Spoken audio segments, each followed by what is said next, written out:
February 19th. We're going to do a tourney review of what's happening and what's to come between now and when we talk again on Monday. My name is Marc. Chris is with us, and Steve Carmichael, NFHS and WHOU broadcaster. And first, let's start with you, Steve. How's it going? It's going. I mean, it's just nice to be back, right? Yeah. I mean, I of course haven't seen you for a couple of years or Chris, and just see some familiar faces and the kids getting out here to be able to compete for, gold ball is important. I think not only for the community, but especially for the kids. Yeah. And back to a little bit of normalcy, a little bit. Yes, for sure. It's nice to be back. And how the broadcast going? So far, so good. Been a lot of good games. The Class B tournament's been very competitive so far, and it's been nice to just see some really impressive individual performances as well from, Walston.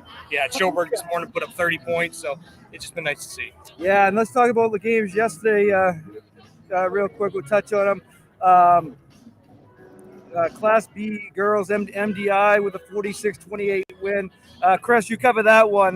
Quite a performance from Molly Gray, huh? Yeah, Molly Gray had a real good performance yesterday, and MDI's moving on. She had 19 points and really led the way, and MDI led from start to finish, and they're advancing to the semifinals. And it should be a heck of a matchup in the semifinals as Herman rolled past MCI. Maddie LaBelle had 10 points and 15 rebounds. Steve, what do you think about that MDI-Herman matchup on Wednesday? That will be interesting. I really like the interior matchup when you have Gray, you have Tracy as well, but Wyman and then LaBelle. I mean, Herman, both two great coaches. I mean, Chris Cameron and Brent Parker is always a matchup to watch. That should be a lot of fun. And again, Herman rolled a little bit of a slow start, but they rolled to that one. In the first boys game, John Babb pulled the upset over Foxcroft Academy. Just an outstanding performance from them. And, it's tough to beat a team 3 times, and it definitely showed. I mean, they had 2 really competitive games in the regular season, and John Babb came out on top. Chris, what do you think of that one? I don't think a lot of people were really surprised by that result, just based on the 2 regular season meetings. And it is hard to beat a team 3 times in a season. I know we sound like a broken record when we say that, but it is true, and it came true last night. And how about the play of Fury, the guard for John Babst, and the shot he made at the end of the first quarter? Yeah, you talk about Fiore, but then as well the other point guard, John Pengbert, Yes. to be able to have a point guard to ice the game from the free throw line like they did in the fourth quarter, because he spent quite a bit of time at the charity stripe, is quite an advantage for Coach Nones, who's done a great job with the Crusaders. Yeah, you go. I think we had 12 or 14 for the foul line right. in the fourth quarter. That result could have been totally different. Will. You know Coach Nelson quite well. Yep. We'll now see him around here, but they had quite a season at Foxcroft. First time they've been to the Cross Center. Yep. He'll keep building that program. Okay. Coach Nelson's done a fantastic job with Burkich and with Richard and Crocker. I mean, it was just a really great team to watch. They just ran into right now it's really the Cinderella story of Class B. The 11th seed went up to Holton, beat a really good Shire Towner ball club, and then to come here and take down the Ponies. But Coach Nelson, credit's first year full-time as the head coach, to end up being Coach of the Year in Class B, voted by his peers, and I think only good things to come from Coach Nelson. Definitely. In the nightcap last night, Orono, it was a tough battle, but Ellis Spalding kind of took control, didn't he, Chris? Yeah, he certainly did. And Orono is another team that, they put 4 players in double figures last night, and they're another team that can be real sneaky good when they're clicking on all cylinders, and they certainly did last night and pulled off the 5-point win in the quarterfinals. Yeah, and those 2 teams, Orono and John Babs, in the regular season, 2 very good games. John Babs beat him here, so it should be a lot of fun, huh? Yeah, well, it's another great guard matchup with Fiore and Walston on the other side for Orono, but it's going to be those other pieces around him. Is Kim looking to be able to knock down the shots like Spalding did last night? Be second and third pieces. We'll see who steps up for each team. All right, we're going to take a short break and then be right back and talk about today's game. Stop into Riles Garage in Dover Foxcroft to discover the difference between walking into a local dealership versus a big dealer that uses high-pressure tactics the second you drive on the lot. From selling you a vehicle to servicing your vehicle, Riles Garage will treat you like you are the only customer. While you're there, check out their state-of-the-art automatic car wash. Riles Garage, call them at 207-564-3434 or visit them at 191 East Main Street in Innscroft, Maine.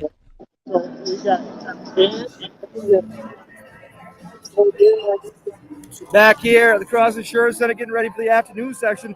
We're going to talk about the first. We're talking about the morning session, and going to let you talk a little bit. You've seen Presque Isle quite a bit this year, and started off very slow, missing a lot of shots. I guess they only shot 10 for 39 for the game for the free throw line, but Schoberg really stepped up. That's what the senior leaders do, huh? Yeah, they were 0 for 13 to start the game from 3, and that's really been the Wildcats' MO for the past 20, 25 years under Coach Jeff Hudson's been the 3-ball.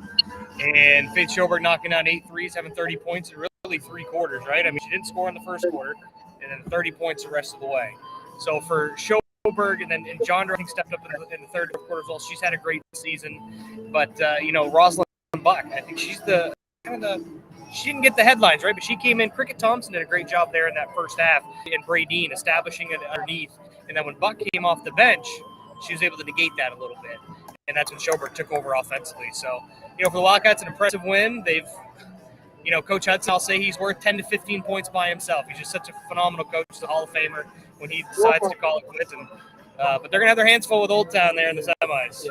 He told us in the postgame, not a team he expected to get to the semifinals, but don't they get to the semifinals every year? Pretty much. There was I'd say 12 straight years the Wildcats were in the semifinals. And at one point they had 2 teams that early 2000s they went 44-0. So Coach Hudson's just built a great program up there in Presque Isle. Certainly has. The nightcap, it was all Old Town. They just rolled. I mean, they just it's just an impressive performance. Guys, what do you think about the Coyotes? Yeah, they put 3 players in double figures, and like you said, there was no question who the number 1 seed was. They certainly played like a number 1 seed, building a 17-point lead after 1 quarter, and dominated the glass 35-18, and that's going to set up a real interesting matchup in the semifinals. Yeah, 2 interesting matchups, and Steve, obviously Old Town's the favorite, but you can never count out a Coach Jeff Hudson team, huh? Well, it all comes down to how Presque Isle's going to shoot from 3. They took over 453 pointers during the regular season. So if they're knocking down at 40% or 35 to 40%, they're going to be in the game. They're going to have a difficult time, though, with Evans underneath and Loring. Those 2, and then you got on the perimeter with Arsenal and Old Town with Heather Richards and Thibodeau as well. So it will be a good matchup. Presque Isle struggled with them both times during the regular season. But as we've said, it's difficult to beat a team 3 times. So we'll see what Coach Richards has in store. Yeah, that should be a lot of fun on Wednesday. We'll get to the afternoon games here right now. And I think this first game is going to be a run and gun, really fun game to watch with Old Town and Mount View. Steve, you know anything about these 2 teams in Old Town, right? Oh, well, I've seen Old Town once up in Presque Isle when they came up and defeated the Wildcats after really getting smoked there in the first game. So they made a lot of adjustments. Garrett Libby's, again, done a great job with them. Brown on the perimeter as well as Byther on the inside. So Old Town, a team that is, they're interesting for sure. Mount View, I only saw them play against Caribou, but they put up 89 points. So they can clearly score. Yeah, I think both teams are not going to be slowing down much today. And this one coming up right here in a little bit. The final afternoon game of the session, the clear favorite is Ellsworth in Class B. They're the clear favorite.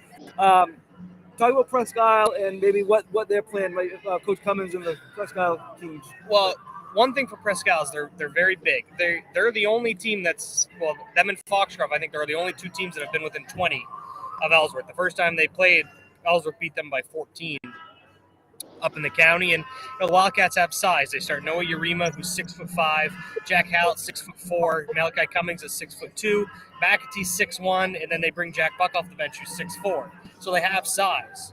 They have 2 of the top 10 scorers in the Big East with Cummings and McAtee, and they're very physical. They like to get up and down the floor. The problem is you're going against Ellsworth, right? With Curtis and with Mercier and McDonald and Hardy, Palmer. They want to get up and down the floor, and they score. I think their average margin of victory is somewhere around 30 points. Yeah, and as you said, Foxcroft and Presque Isle.